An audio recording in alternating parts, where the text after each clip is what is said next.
Hey, Slay Nation, it's your host, Heather, back with another episode of the So She Slays podcast.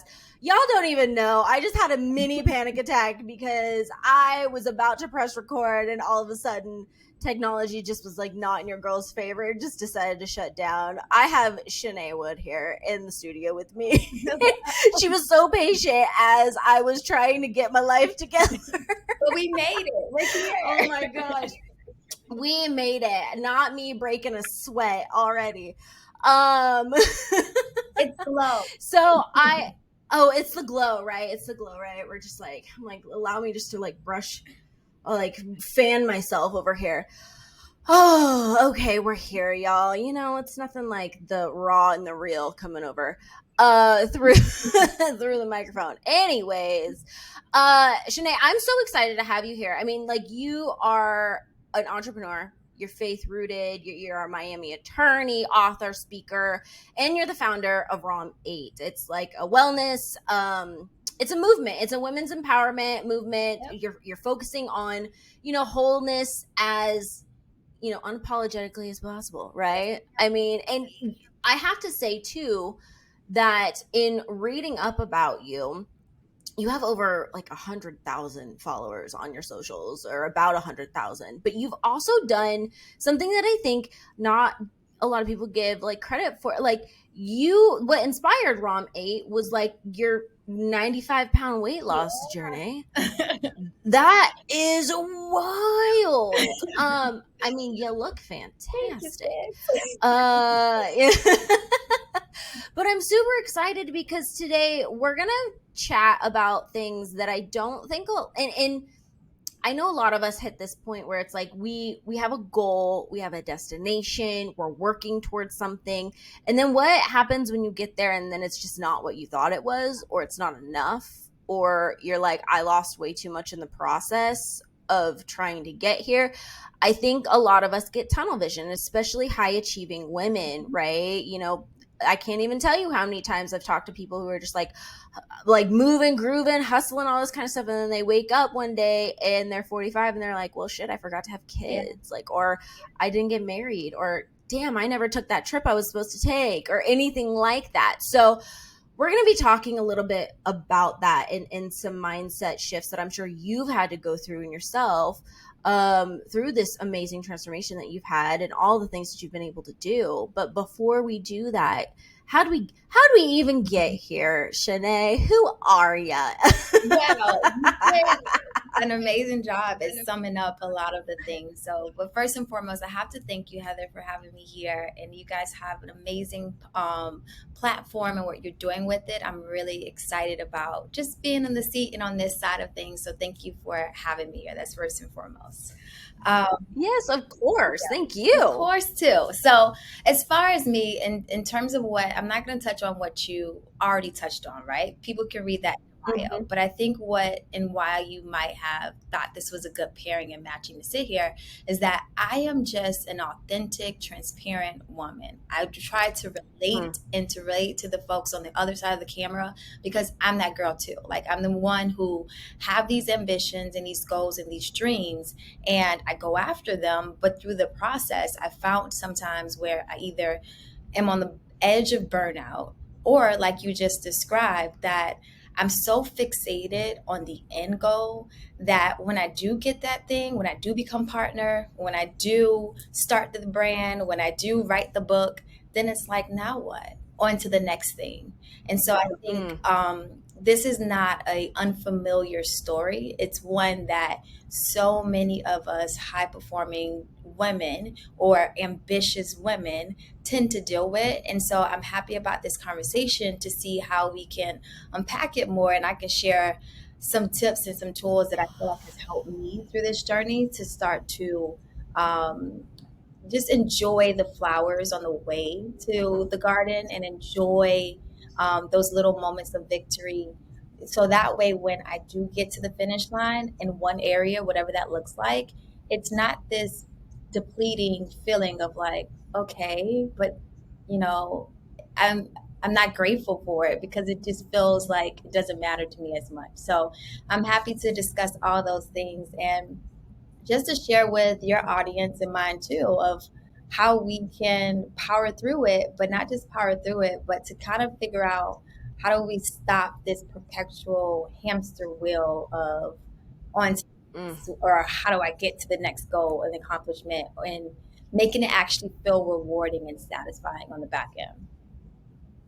Yeah, and that's, I think a lot of us, we spoke to it because I think a lot of our audience, we're multi hyphenate. We do all the things, right? We're high achieving. We tend to be a little type A. Just wanting to do all the things and wanting to get there as soon as possible Yeah. or as effectively and efficiently as possible. And I think you're right. I think I have myself had to learn how to, you know, stop and slow down. Mhm. And it's still something I deal with today. It's not an easy factor. It's not something that comes naturally to me. So I'm wondering with you and all that you've been able to achieve. I mean, because you're multi hyphenate yourself, and I'm sorry, like an attorney on top of all of this other stuff too. Like I don't know one attorney that is not constantly Yeah. busy working, doing things. So how did you manage, but also like burnout's a freaking thing too. And I think sometimes it sneaks up on you. Yeah, absolutely. So for me, I think how I manage, I'll start with that component, is completely my faith. And I think I was at a place before where I wasn't really incorporating my faith into my everyday life, as in my job. Because, you're kind of told to separate and compartmentalize these different areas of your life. So, like you mentioned, this multi hyphenated person. So, attorney over here, mother, wife, friend, founder, all these things that I'm carrying and I'm handling, but then also trying to hold the weight of I got to separate them and keep them in their separate boxes. I got to be the super traditional type professional attorney, but then on the weekends, I want to be, Chanae Levette with the crop top and the out for brunch. It just was too hard keeping these people separate. And the reality is, I'm one person. Like, I'm just as Mm. qualified to counsel you on your contract, on your business formation, whether it's a municipal client or not. And I'm going to do it in my orange bright nails while I'm at it. You know what I mean? So I think what helped me to not get to this place, because burnout for me looks like, yes, being fatigued and tired, but not from the work as much as it is from the mask and feeling as though me Mm. having to mask who I truly am, that's what really fatigued me more than anything. And so realizing that I can actually anchor all this through get together.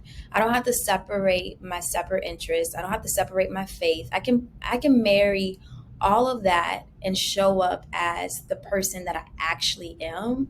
That has helped me, I would say, to cope with potential burnout as it relates to feeling fatigue of carrying the mask. Now, when it comes down to actually maybe needing like a mental break or a space, a time away or a pause, because like you said, it's that doesn't come common like natural to me. Mm. That's not something. No, like some like people have to tell me, Yeah, "Hey, you're doing too much. Calm the hell down." yeah. Like, Sometimes life, I think, forces you to calm down and to slow down. For me, mm-hmm. that looked like, I lost my father last year.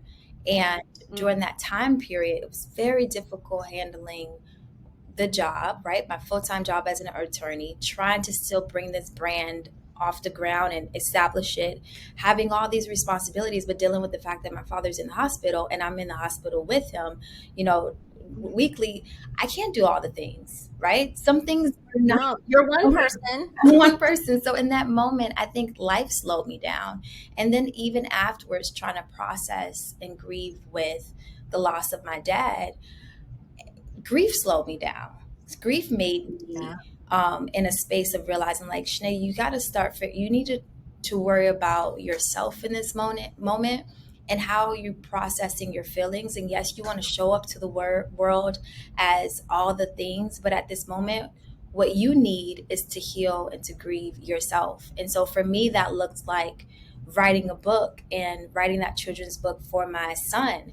And so that allowed me some space and some time to process, what am I feeling? How am I, handling this emotionally? And I was able to channel that grief into a children's book. And I feel like it has still allowed me to be true to, I guess, who I am as a natural. As much as I might want to change it, there's some of us out here, some of us girls who are just, we're just doers, right? We just get it done and we like to work, and that's okay too. Not me recognizing myself. Right. And so I had to be honest, I am that person too, but this was another form for me to slow down in a different way that allowed me to also take care of myself. And then I think a byproduct of that effort was to help other families through their grieving process, and how do they communicate with their child the loss of a grandparent. And that's what I did through the writing of my book, Where Skippa. I wrote that, yes, for my son and to help him remember my father. And then it was truly therapeutic for me to help me go back to being the me that I like, and the me that the world likes to see and show up as. So that helped me in that moment to slow down and to kind of not go off the edge, because that's really where I was, I think, on a path of heading. And so sometimes it's about just honoring what you're feeling in that moment. Some days we can show up as all the things. There's sometimes that we have no control over life, and life itself is going to slow you down. For me, it was the loss of a parent. For somebody else, that can be, I don't know, a loss of opportunity, a breakup, a divorce, something. Sometimes life does it to us, and then sometimes we have to be a little intentional with it ourselves. I will be honest in saying I am not as intentional as I should be. And so what I do, I think I enjoy pouring into women and having women pour back into me. So I'm intentional with moments of creating community and spaces. And that's what I do at ROM8, to give me that, like, that warm hug. All right. That encouragement. Mm-hmm. All right. I can go back in the world and get it done again. So I think those are my ways, my forms of, one, keeping myself anchored, but also ensuring that whether it's life stopping me or whether I have to be intentional myself and stop myself. But I think when you live this lifestyle of just being the girl that slays, right? Like you're that all the time, just doing all the time, doing all things. I think one of those categories you're going to fall into, where life's going to do it for you, or you're going to have to like make those moments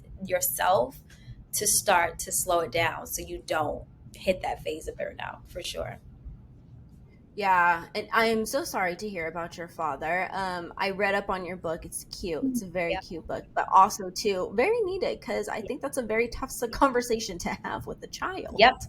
I also want to like kind of touch back on what you just said of like this, life slows you down. And I think a lot of times with high achievers, and I'm going to speak upon my experience as well, it's like, the constant doing, it takes you out of the flow of things, right? And this is a lesson that I am currently learning, and probably will have to learn forever. Like there's some lessons that you just learn over and over again. You get a little better at it. You pick it up a little faster, but those are just some habits or some things that are just ingrained in you that you're just like, oh wait, I'm doing it again. All right.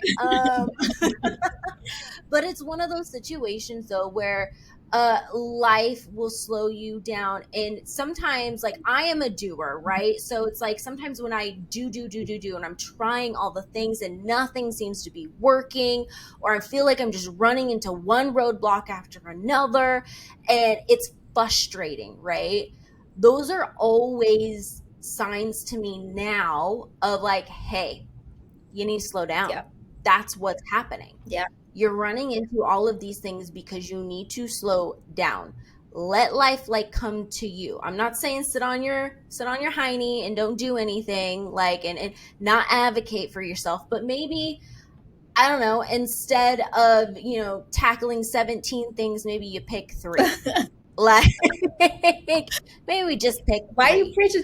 I feel like you just slapped me in the face. It's like, all right, I hear you. It's a thing. It's such a thing. And I always like, I'm trying to, convey the message of just like, you got to be in the flow. Like, I know not everybody on our podcast and our listeners are faith-based, but whether it's God, the universe, source, aka Gus is what the youth call it, but whatever it is that floats your boat and whatever you believe in, I think there comes a point where you just kind of have to hand it over. And you go, you know what? I know I'm capable. I've been doing all the things. I can do all the things. Not all the things are working right now. So what is this trying to tell me? Yeah. Chances are it's trying to tell you to slow down so that the right things can find you, instead of you operating in chaos and trying to do and chase, you attract. Yes. I mean, we could just stop the podcast right there, because that is the honestly, it's the mic drop. It's the surrender. For me, that's what it's looked like in my life, is that this year for me has looked like a lot of surrendering to, instead of this resistance where I'm trying to make the thing work, fit it in and do this and do that. It's like when you get to the point of, hey, it's not working, slow down. Like, all those signs that's coming your way, it's telling you that something's not working, and that something is probably you. Like, you just need to stop. Like, you just need to stop and let it be what it's going to be. And I've seen that. I saw that primarily, I would say, in my weight loss journey. I inspire a lot of women, and it's something that I love. My body image, my weight, all those things plagued me for years. I really had struggled with body image and confidence, because it was something that I just battled with for so long, and it prevented me from, I would say, walking in the space and the authority and the confidence that I naturally had. Those things really hindered me. And I look back on it and I think to myself, it was only going to be when it was going to be. Like, as much as I tried, as much as I did this fat diet to that fat diet, to these pills, to that shake, years and years, probably since I was like 12 years old, I feel like mom had me on some type of weight loss, something. Yeah. Right. And it wasn't until, for me, like you said, people believe different things. For me, it's God. I believe that God allowed me to stay just like that for all those years until the appointed time and opportunity where I got all the resources and it all clicked. Because if I hadn't, there's 100,000 plus women that I wouldn't be inspiring right now. Right. So sometimes I think we try to rush things and get to a place ahead of its due time. But if I would have gotten the results back then, I didn't know enough. I can't relate to you enough. I can't tell you, girl, I understand how it feels to look good on the outside, like for the world to look at you and think everything's picture perfect, but inside you're deeply dying and crying out, because for some people, their weight, these things affect us really, really deeply. It's all we see on social media. It's all we see from the world, and how it translates in so many other areas of our life. So I feel like I learned that lesson 100% through my weight loss journey, to the point where it was like, stop trying to force this to work. Just do the natural science of things and call it a day. But all of this, with your own strength of trying to manipulate the process is going to be the process. Like, you just got to get with it. I don't know what you just like spending all the energy is what you're doing. The process is the process. So you got to get with it or get lost. And I think that's when it finally clicked to me. Like, it's not going to go any sooner than you want. So you might as well take a little breather while you're at it, instead of stressing this thing. So I completely feel you. Oh, I get it. And then that also, I feel like, adds to the subject of like when success just really isn't enough, right? I mean, I think each one of us, whether how big the success is or how small it is, we all get there and we're just like, okay, like, I mean, I know I am guilty for not, celebrating wins. I'll do something amazing. And a lot of people are like, oh, congratulations, it's great. I'm like, yeah. Okay. Just another one, another accolade. Just another one, another accolade. And I'm just like, add it up. You're like, I mean, I'm amazing, but like, that's not really it. It's just kind of like, it just doesn't even hit you. And I think sometimes that's the reason why we don't feel like it's enough, Yeah. where it's just like you're chasing goals and not chasing the actual reason why you're doing it. Yep. And that's the thing too, because I know that there's like such a cliche of like, enjoy the journey, blah blah blah. Here's my thought on that. Yes, but however, the enjoy the journey part doesn't happen until the end, when I can reflect on it, because when I'm in it, it's not that enjoyable. Okay, like sometimes it sucks. So my thing is, the enjoy the journey, yes, but that normally, at least for me, happens at the end upon reflection. What I always have to kind of go back to is the Yeah. why this is important to me. Yeah. What about you? I agree. It's the why for me. What I think I'm trying to do with enjoying the journey doesn't stick. It doesn't register for me. But what has registered for me as of lately is implementing gratitude into the process, where as soon as I want to complain about something, or as soon as I feel like, I don't know, any moment where I let intrusive thoughts or some type of negative emotion or feeling come about, I immediately try to capture it and say, flip the opposite in some type of grateful way.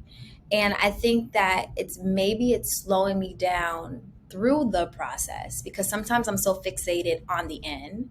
Then I get to the end and it's like, all right, what's next? Let's move the goalpost a little bit further. That felt too easy. But when I stop on the process and the process of the journey, the quote unquote enjoying it for me, I think it's just me slowing down to just be grateful that I can even be on the journey. Because some people just ain't able. Like, some people don't have this energy, this ambition. Like, I wrote a few posts the other day on my threads of, like, I was just sitting there thinking to myself that my ability to multitask the way that I do, to handle being author, mother, attorney, all these things, sometimes when you do it for so long, you take for granted that in of itself is a gift. Not everyone is able, right? And so I think when I start to process that, like, it makes me understand the magnitude of what it is I'm doing. Because sometimes that's the issue. Like, if I equate something as being easy to me, it doesn't have that big of a noteworthy moment in my mind. It feels like, okay, no big. I get I it. did it, right? So it's like, okay. And then you keep going and you keep going, and the world's looking at you like, girl, what else do you need to do? Like, you've done it all. Like, why? Right? Why you Right? We do it. Yes. So I think that this ability for me now to, like, not necessarily quote unquote slow down, but for me to just kind of like take a moment to realize what I'm doing and start putting a little bit more value on the significance of what I'm doing helps me to appreciate it more. Because what I found is that maybe I don't appreciate these gifts that I have to be able to get it done and to get moving. So when it does come, it feels like, all right, what else? Give me some harder. Like, what else is on the list of things to do? And then going back to your point about the why, for me, that's what keeps me centered. Because otherwise it feels as though you're doing things aimlessly just to check things off your box. But it's never that. It's like, I'm doing it for this purpose because this is what my calling and my purpose was. So bringing it back home, I think, always helps to reality check it for yourself, to make you realize, like, oh, this is actually significant, or I should appreciate and enjoy this. But I think that sums up for me some of the ways I'm trying to combat that feeling of, okay, now what? Okay, I lost 3 pounds. I guess we should move it to like 100 pounds to go. Like, I keep moving the goalposts. Like, it's like, what are you doing? Right. I know. I am guilty of the same thing. I constantly move the goalposts. It's like I do one thing and I was like, all right, let's see how much further we can go, just out of curiosity, right? Which sometimes I swear just might kill me. But I think there's something that my friend brought up to me once when I was talking to her about all the things that I have going on. I've always had things happening. Yeah. I've always been running around in 17 different directions. I don't know if that will ever quite change. I have a lot of interests, but you know, I'm learning to manage it to where I'm not stressing myself out. Yep. But one thing that she always said to me in regards to always moving the goalpost, right? And it kind of stuck with me to remind me of like kind of your gratitude sentiment. We were having a conversation. I can't exactly remember what it was about, but she mentioned, she's like, Heather, I just always feel like you're never satisfied. You're just never quite satisfied. Why You'll are we get the there same and person, Heather? Look at this. Look at this. I don't know. I feel like it's a situation where she said that to me and it was like, I was like doing my makeup or something like that. And I just stopped and I looked at her and I was like, I think I'll be satisfied. And like, I had to stop because I was like, wow, maybe yeah, damn. Like, it smacked me in my face because I had never looked at it that way. Like, and in a way it was like, you keep doing what you're doing, you're never going to be satisfied. It's never going to be enough for you. And I think I had to turn that into like, not like it's never going to be enough or you're never going to be satisfied, but because I do believe that sometimes those things help you, achieve really great things. There's a time and a place, but it's always the mindset and how you use those things that are either going to help you or hinder you, right? So I think for me in that moment, it was more like, oh, I need to reframe how I'm doing things and I'm looking at things and change it more into like a, celebrate our small wins too. And don't forget that like you're not trying to impress anybody, or you're not trying to, constantly have that pressure on you. I'm someone who like, sometimes I feel like, and I do it to myself, I put the pressure on myself. Right. And, we're learning, we're growing at the moment to not do that and to recognize, Heather, you're putting some pressure on yourself. Stop it. Nobody else is doing this. But yeah, I mean, I wonder, because you said that you kind of can relate to something like that. Have you had those moments too? I can completely relate. Let's start there. And your girlfriend told you, my husband told me, okay, he's like, nothing's ever good enough for you. You can never be satisfied. Which you can imagine when that came up in an argument, but it's the truth. I think it was a reality check for me, a reality check of like, you know what, Chanae, what is it about? Why do you feel like you got to keep on going? In part, I do hold firm to that. I believe that this is how I was designed to be. I believe that I have a purpose on this earth and this calling, and there's some things that you just can't shake. If you can't shake it, you probably are meant to just do it. And so I do think that there is a part of me that I attribute to just, this is how God designed me. And that's what it is. There's this other side though, where I do understand that I need to live in a space of gratitude, and I had to turn it back internally. Like, why do you feel like some things aren't enough, right? Like, and I think emotionally, internally, for me, it was like, you need to recognize that you are enough. There's nothing else that you need to do, that you need to accomplish, that is going to make you any more beautiful, established, all these things. Like, nothing at all is going to validate is going to heighten what you already are. So I think some of it had to go back to like some deep work from internally, like self-worth. Like, how much do you value you on its own? Because some of us, I think, are not just doing it because this is our passion and we're ambitious. We're doing it because there's something that might be a void internally that we're trying to fill. And so for me, I'm always very honest with myself. I'm honest with my emotions. I'm honest with, what are you feeling in this moment? Why do you think you need to do this right now? Is this because genuinely it lines up with the why? It genuinely lines up with the purpose?